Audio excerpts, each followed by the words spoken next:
we've reached the halfway point in the split, and only 9 games separate our teams to the postseason. New orgs, they'll battle for their spot in the playoffs, while old names, they battle to keep their spot at the top.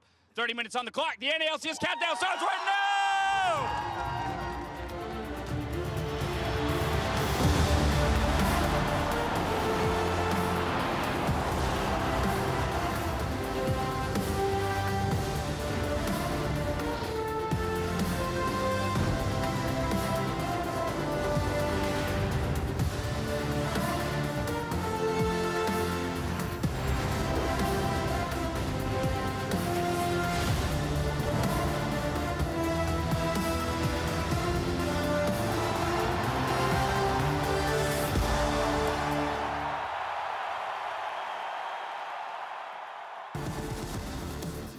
Second half of the round robin starts today, and TSM all smiles heading into their match, confident they won't repeat mistakes from last week. Of course, Clutch Gaming, they prepare in their ready room, ensuring they don't have to rely on objective steals to achieve victory today. Bevivin getting in some last-minute prep here before they take to the stage. Hello, everyone, and welcome to the NALCS Countdown, where for 30 minutes we look at the players taking to the stage and preview the day's matches until the timer reaches 0, and we jump into Champion Select. Time to get things started with a look at the standings. Cloud9 and Echo Fox, they won't be sharing first place for much longer, given they face off in Game 3. We'll see if the likes of Team Liquid in third or Clutch Gaming in fourth can gain ground on one of them after our games today, as 100 Thieves and TSM aim to do the same from fifth.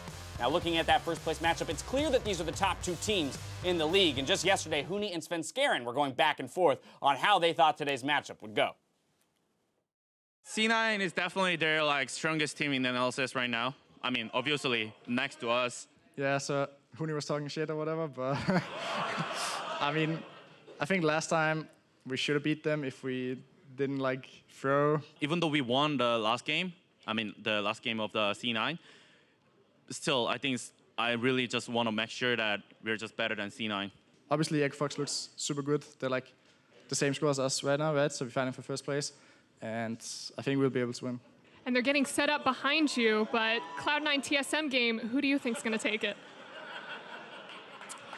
I hope C9 lose because, they're higher to score.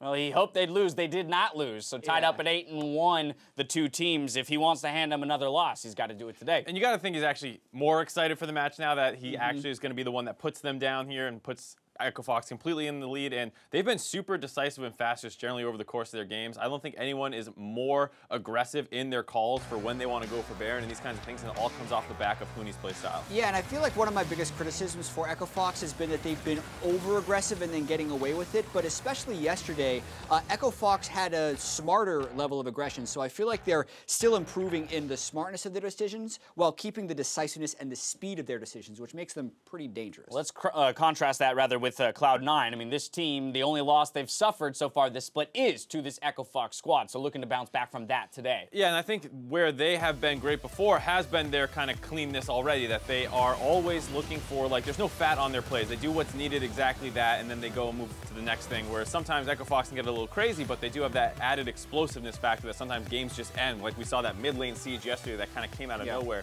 And recently, though, C9 has also been picking it up, getting a lot faster in their games as well. Yeah, and even just looking at some of the individual matchups, right? You look at the bottom side of the map for Cloud9 has been very dominant, even in a stat we call forward percentage, which is the percentage of the lane you spend on the opponent side of the map. Sneaky is 12% higher than all other AD carries in that, and the perception is that Smoothie roams a lot, but he actually is with Sneaky a lot, but does effective roam. So just another dynamic this Cloud9 team has. It's also really interesting when you also then look at how Echo Fox plays, because both have this really top-focused playstyle, but C9, it seems so much built around their bot lane, whereas Echo Fox have the highest CSD in both top and mid lane at 10 minutes. So that's a team that's smashing people early on with their early pressure just through their individual laning. Perhaps a bit of a split map when we get to that game. Of course, that's Game 3. Game 1 has Clutch Gaming squaring off against TSM with Team Liquid versus Golden Guardians shortly after. FlyQuest versus Optic Gaming, they're going to close out the day. But if you're looking for some pro insight, tune into Riot Games 2 for Echo Fox versus Cloud9, where Kobe, Sven, and Mithy will be bringing you the action from the NALCS Lounge.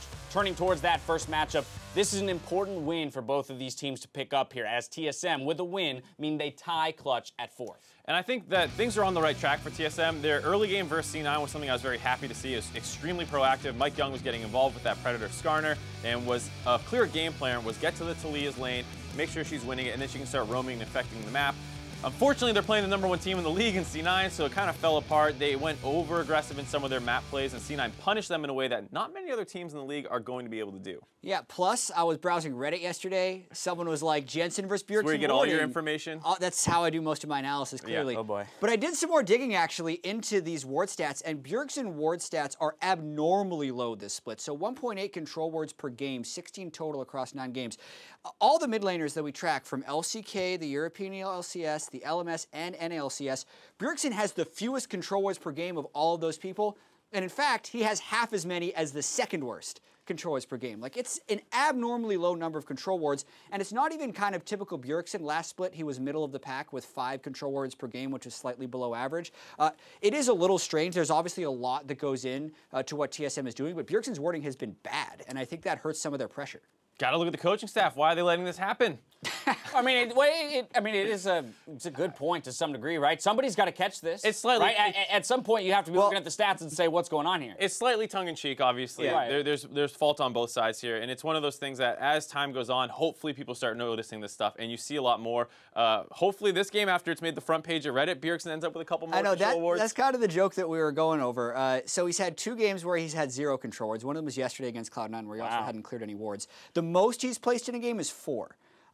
The average for mid laners in NALCS is 6.5. So I'm expecting him to place more than 4 control wards in this game against Clutch. Will today. he place more than 6.5? I think so. More than 4. Okay, just more than 4. Yeah, He's not over under. We're not going to meet the average. I don't think it's some great strategy that they have. Right. Like, he places the perfect control ward and it is never cleared. Like, they need to move their vision around, and he needs to purchase those. Fair enough. Looking at their opponents, Clutch Gaming, a win here means you further distance yourself from those teams at the bottom half of the standings. And I think a lot of us are surprised at Clutch Gaming being one of the only teams in the league with a positive win rate based off how they looked last week, when it felt like they should have ended that week 2-6, and here they sit 5-4. So they're in an excellent position, and this team has a lot of clear paths to improve, so this is a great spot for them at the midpoint of the season. Yeah, they're such a weird team for me to look at here, because a lot of people coming into the season were having Solo as the worst top laner in the league. He hasn't performed that way. He's actually been pretty damn reliable on pretty much any matchup they give him. And then Febiven has been a very good late game carry for them. And you didn't expect Lyra to be weak either, so he's been struggling a whole lot. It's a super strange team, and I think the variance they have for the rest of the season is still pretty high. Right, which kind of brings us to the point that it's no secret that a few of their wins, or the reasons why Clutch is sitting in 4th, is because of crucial Apollo Baron or objective steals without Smite, and that even appeared in their game against TSM just last week. To hear more about Apollo, though, and his lane mate Hakuho, let's bring in Pastry Time. You spent some time with the veteran duo. Pastry Time, you got a lot of time on your hands. Certainly do, and spending it with some veterans on the Rift. Veterans and Pastry, apparently, which is the things I, of course, are known for. Apollo and Hakuho are actually a pretty cool duo. I think their origin story is kind of a fun one. Hakuho and Apollo actually are 2 players that have both finished in 10th. Apollo was originally that babyface man there with Fusion all this time ago. So all the players on this team, but in particular their AD carry on the bot side, have just been playing for so damn long. Like I said, they were both on 2 different 10th place teams. Apollo actually has that honor twice in his career, which is not great, but again, a player that's been around for a while. And then they came together and this started happening. 2017 summer, they had insanely good laning stats as a pair, with Apollo topping that CSD and getting close to that goal difference as well, playing up, playing aggressive. And this is on a team that was not performing all that well on Envy. You look at Hakuho, again, that same aggressive playstyle, playing very far up, the first for support in the summer. If you got to catch up the 2018 stats, unfortunately for them, they've been trying to play the same style, but it's not necessarily working out as well as they'd like. Again, I think the competition's a little bit better. People have kind of wised up to how their bot lane likes to play. And the solo laners on Clutch definitely like to play a little bit slower. Lots of Gangplank games for solo. Febiven has been on the likes of Orianna and Azir, these kind of more, and Corki as well, these more late game scaling carries. So the style has changed a little bit, but Clutch's duo are trying to keep the aggression that made them so successful last year. it kind of brings me to the bot lane here overall for TSM. I think Sven and Mithy are one of the best bot lanes in the league, even though TSM's results haven't looked that good. And I think dynamically, the aggression does work here 2v2 for Clutch if they can find a way through what's, to me, some incredible defense in the 2v2 for Sven and Mithy. So they're certainly tough to crack. I don't expect them to get a huge lead, but the last game they played was not that clean, especially at level 1. So if they can clean that up and actually continue to get leads again like they did last year, TSM going to have a tough time recovering from a bot lane that otherwise plays very well. So that's my take. Back to you guys. Thank you very much, Pastry Time. That full article is online, so make sure you go and check it out at lolesports.com. But gentlemen, as we talk about the bot lane matchup here in particular, I know one thing we've talked about with TSM is at least their ability to gain small advantages in the early game. That is still, ever present. It's more the mid game where things start to fall apart. So what's our opinion of the way the lane phase might, play out between these two teams? Well, last game, unfortunately, did not serve as a great indicator of how it's going to go because there was that crazy level 1, which then TSM was able to ride that advantage for a long period of time, and Clutch worked their way back in through crazy objective steals. So you don't have a great blueprint for how you think this is going to go, but there is more counterpick focus on the side of Clutch Gaming's bot lane. They take things like that Morgana into the enemy team's Braum and stuff like that. So I would expect similarly aggressive picks early on. All right, there you have it. Before that match in about 19 minutes, let's tune in to what the teams were saying the first time TSM and Clutch Gaming faced off in this edition of Mic Check. Hey, I don't care about my KDA. What? I don't care about winning the game either, or what? That's the spirit, Mike. Bjerg is just a KDA player. Yeah, fucking Bjergsen, man. Dude, it's because it's the first game. They got to start exactly at 2. Do they? Yeah. It's true. Or else it's lost for everyone. If they're a minute late, Twitch chat will just go wild. Our world revolves around Twitch chat. You know, I love it when I'm like getting water and then someone already joins for me. That's the best feeling. Yeah, that is big issue.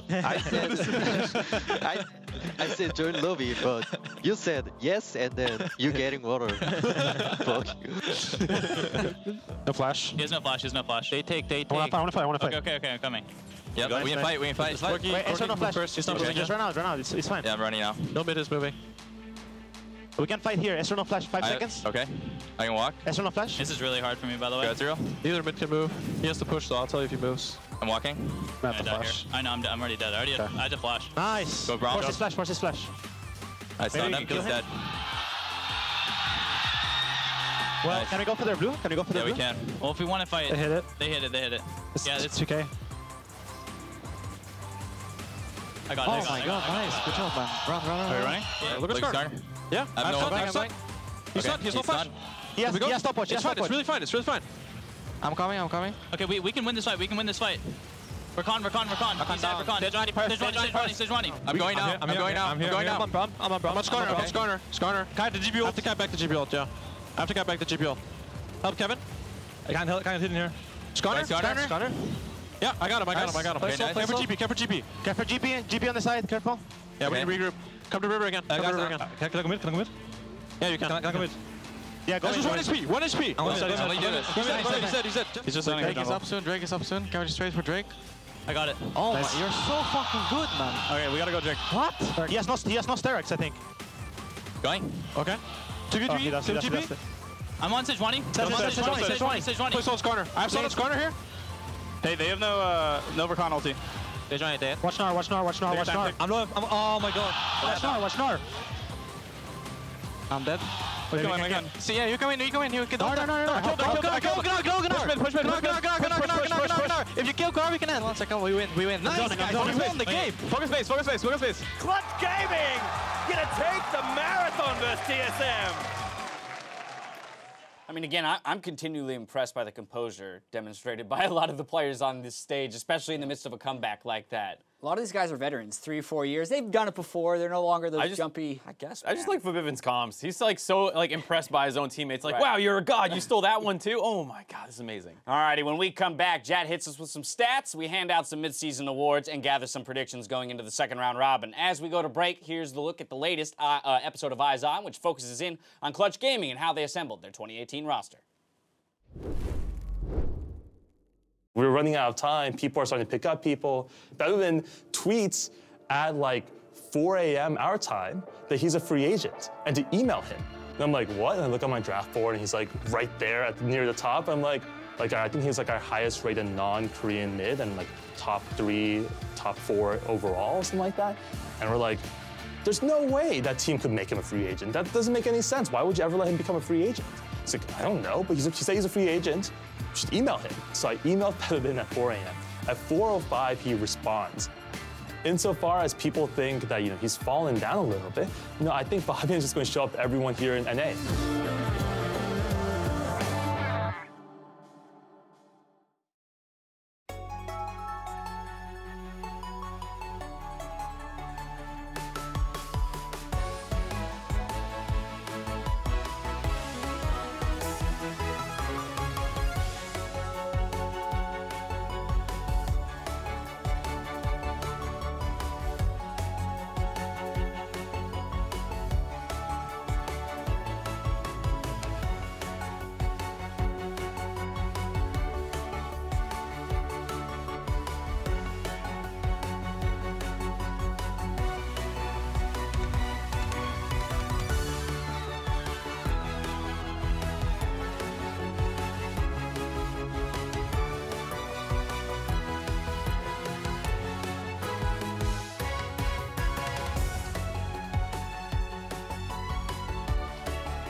Welcome back to the NALCS Countdown, where I must immediately relinquish control for what is more than likely another frustrating installment of Jad Stats, perhaps my least favorite. Stats. Yeah, I'm excited. I got good stats today. Oh, okay. I'm so scared. You could probably get these. How many you got today? I got 3. 3? All right, hit us. 2 of them are multiple choice. So first one, we're done the first round robin. Yes. So there is one player throughout the entire first half of the split who has 0 kills and 0 assists pre-15 minutes. And this person has played all the games. All 9 games? It doesn't matter. There's only one player who's played games that has 0 kills or assists pre-15 minutes. No kills or assists pre-15 minutes. And I'll give you a hint. This player also has the lowest jungle proximity for his role. Yeah, that's the least shocking bit of help you could have ever given me. Just saying, it's help. Okay, so it has to be a... Damn, we were even... There's no jungler that's this bad, so right? Well, this hopefully. It's not Sven at Worlds. No, yeah, exactly. So we got to find someone else. I want to say it's going to be. It's got to be like a passive mid laner. I think it might didn't do anything for 15 minutes. It might be a passive mid laner. Could also be a passive bot lane. Maybe. I was gonna say, or yeah, exactly. It could be like a support who just. You need an answer, Well, guys. it's a single player, so it can't be bot Yeah, lane, just right? one Okay, player. all right. So All right. mid lane, who hasn't done anything in the mid lane? No kills or assists. I mean, High does stuff. High definitely does stuff, and it's definitely not Fly because they do things in Yeah. the side lanes. Oh my God, this is the hardest. Gotta narrow it down. This is Just- the hardest. just throw one is in it there. Ryu? Have they? Yeah, has why the don't you guy- throw Ryu? Ryu. Power of Evil does stuff. I'm gonna. Three. I'll go two. Keen. I'm gonna go Ryu. Stixxay. Stixxay. Close Yeah, enough. Biofrost has 1 assist. I He didn't is think it could be a bot 0-2-0 pre-50 minutes. So wait, it was a bot. You It were was a close. bot lane. You were close. Yeah. Okay. Clearly, that was too many choices, so we're going to narrow it down. Are you guys familiar with major leads? Yes. Major Yes. deficits. So essentially, a major lead is 51.5% or more of the game's total gold. Right, at any given point. At any given point. So which team has the highest percentage of their game with the most total, with 51.5% of the team's gold? Is it A, Cloud9, B, Echo Fox, C, Team Liquid, D, Clutch Gaming, E, 100 Thieves, F, TSM, Oh my God. I hate you so much right now. The Guardians. Oh, All right, I think this might be pretty easy. Bait and switch. I'm going with F, TSM, just because they get leads and then do nothing. So they have that lead and they just sit This with is it. most time spent. Yeah, so they're leading the league in percentage of the Right, game with so major like leads. Echo Fox wins too quick, Team Liquid wins too quick, Cloud9 wins too quick. There's long games. But I don't think it's Echo Fox. I want to say. Multiple choice, just like you guys asked I'm going for. with F. Okay, Mark is F, Dash is. It's not Clutch either. Let's go with. Damn, dude, this is impossible. I'm gonna go with. Where's the dartboard, Jet? I need that. You're right. Flip a coin. Let's go with. Team Liquid. It's TSM. Mark had. It is. Yeah. Team Liquid's close. Team Liquid's, I believe, third. Third. Or Echo Fox and C9. Team Liquid would be fourth. Okay. In that stat. Final question right here. The champion. So we've been tracking solo kills since 2014. That, for this stat, counts as NALCS history. The champion with the most solo kills in NALCS history, which champion? We got a multiple choice for this one. Okay, we got. These are the choices. A, Syndra, B, Syndra. Kha'Zix, C, LeBlanc, or D, Corki. Most kills. Most solo kills. So Solo those are kills kills. that do not have assists. Wow. Surprised there's no like clear top laner in there. I Yeah. would have Yeah. thought like Fiora. You guys or want to use a something. lifeline? I do. Yeah, I think so. I I was would about use to say. I mean, clearly I will I always need to take help help. more than Yeah. Mark. Yeah. So maybe Mark can answer it himself. I'm gonna call out to Avli. I'm gonna get some help from those of us who have joined us in the studio. Avli, help us out here. Champion with the most solo kills all time in the NALCS, Syndra, Kha'Zix, LeBlanc, Corki. I mean, it's a difficult question, guys, but let's see what the fans have to offer. Who thinks, round of applause, that it is A, Syndra? It's pretty loud applause. Let's hear it for B, Kha'Zix. Not as much. What about C, LeBlanc? We got some applause there. And last but not least, D, Corki. Not so much. I'm hearing a little bit between A, Syndra, and C, LeBlanc. Does that help you guys out enough? What do you think? I mean, you brought us to a 50-50. So, Yeah, you can listen to what's the it going to crowd. be? You're not going to listen to the crowd? I might not. You're going this Kha'Zix? was 2014, right? 2014 and beyond. So it's Spring? from then until now. It's not Yeah, Corki. every game in the NLCS since the spring of 2014. Until Okay, so Spring had mid lane Kha'Zix. That's why I was thinking. So, and plus junglers tend to like invade and kill without assists sometimes. So I'm actually going to ignore the crowd like I usually do, and I'm going to go with B. You're gonna go with Kha'Zix. You can use the All crowd. right, I'm gonna put my faith in the crowd, and I'm gonna go with Syndra. I do believe they were loudest on A, so I'm gonna go Syndra here. I swear to God, don't you LeBlanc. say it! Damn it! LeBlanc. The crowd was. I thought it was loudest for LeBlanc. Honestly, I thought you'd get some this week. Mark I'm got done. one. I'm ready to watch Okay. games of League of Thank Legends. you very much. That was Too bad fun. you have 6 more minutes. Stop Audience is good at embarrassing that myself. game, You're right. We actually. do have 6 more minutes. We got a lot to crush through, so let's go ahead and push forward. Want to put? I don't even know what that says. We want to hand out our picks for the mid-season Yes, we do. awards, but first, let's hear what the pros said when we asked them for their picks. If I had to pick mid-split MVP, I think it would be a toss-up between Dardoch and Smoothie. Smoothie beats me, so he's the MVP. I think it will be Dardoch. I'd pick Huni. just because I know how much impact he's had on our team from the inside. He's really good. He's pretty good. Yeah, he was on SKT or something, you know. He's all right. Probably Pole Belter.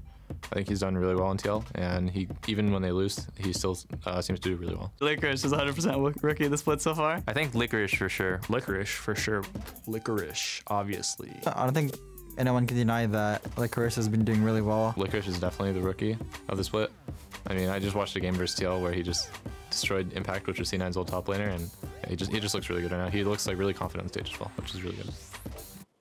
Sounds like it's a pretty tight race for Rookie of the Split, while MVP is clearly decided. No, first up, let's look at the eligible players for Rookie of the Split. It is important to remind all of you who's in the running. Licorice, the clear front runner, Onda, JJ, and Deftly also looking to make a case for themselves. Yeah, no, they've made a case, and the case is clearly in Licorice's favor. There's one correct answer here. That's the C9 top laner. B, there Licorice. Yeah, Why couldn't that be a Jet stat? You shouldn't hold it against Licorice that his team is good and that they're playing around him, because he is taking leads and extending them the way a lot of other top laners have not been able to do. So he's playing better than a lot of veteran top laners, and has been the best rookie for the first time. All right, let's move along to the all-team. Perhaps the tougher decision to make. This is the best performer in each position from top to bottom. So let's talk about it. Yeah, through half of the split, I chose Echo Fox's top half of the map, as well as Phoenix, because I think he's been an unheralded performer in lane, as well as his ability to play Zoe super well. And then the C9 bottom lane has been dominant. And yeah, so that's where our only point of contention is between the mid laners.